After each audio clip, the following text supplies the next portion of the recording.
All right. I don't know if I do my clap thing. What do I do? Your call. You're running the show. Hi, everybody. My name's Sean. I'll be running the show. That's perfect. Who are you, Sean? I'm Sean Fitzpatrick, and I cover the Southwest region for Dow Technologies in the CI division. That would be New Mexico, Arizona, and Clark County, Nevada, better known as Las Vegas. Whoa, you are way better at this than Drew the Fish Fisher is. You're good. No me primero rodeo. Yeah. Oh, en español, amigo. Yes. Muy bueno. Anyway, what do we got here?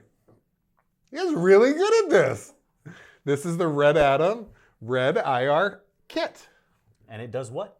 It passes IR. Sure does. Listen, I'm the guy that doesn't know anything. You're the guy that knows stuff, so I'm going to throw the questions at you. That's how that's going to go. Fire when ready. One of the things that we always do is kind of look at the packaging, right? And so the packaging on this is quite nice. It's actually really good for the integrator vans. It's good for a retail environment. You've got all of the different specs and features and information on the back of it. So it's actually really nice the way this was put together. So we'll get into it, right? What do we got here, Sean? What we have here is an assortment of wires attached to connections. And this one here... What kind of connections, pray tell? 3.5 millimeter stereo connections, if we're being perfectly honest. Mono in the case of the emitter. So what I have can in my play hand... music through that? You may not.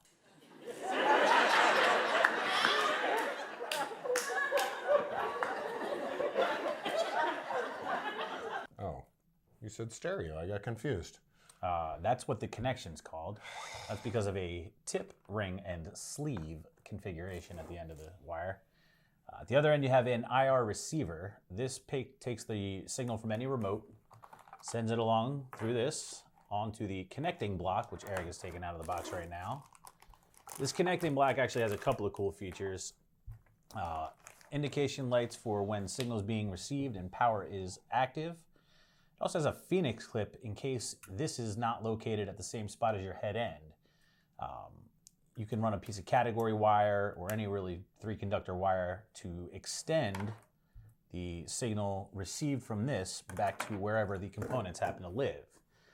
Once you get back to the connecting block, the IR receivers, or I'm sorry, IR emitters, plug in like so, get stuck to the front of your devices.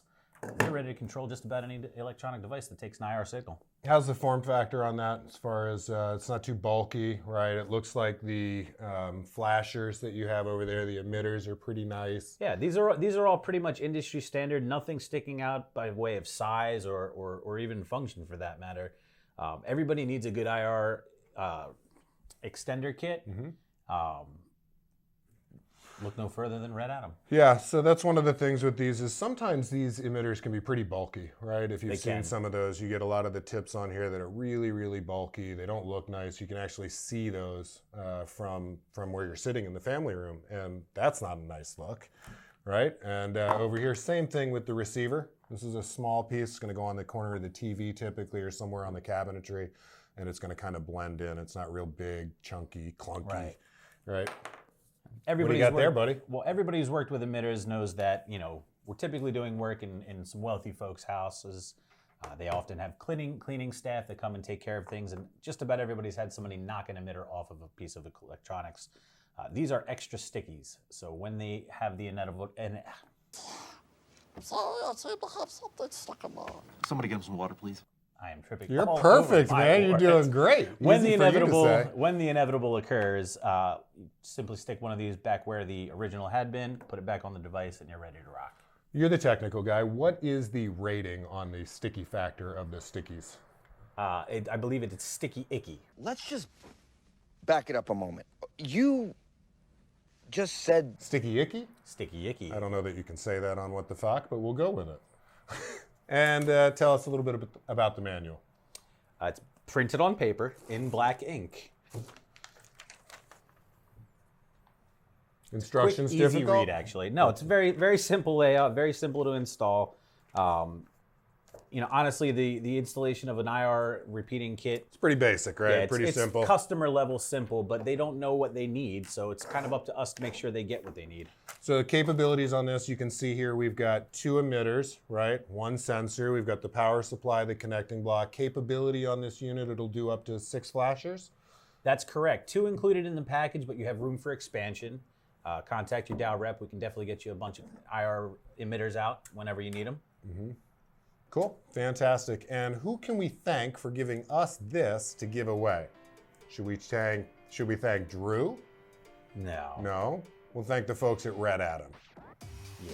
Although we stole this one from Drew. Thanks, guys. We appreciate that. And we're going to give this to somebody that likes, comments, and subscribes to the video.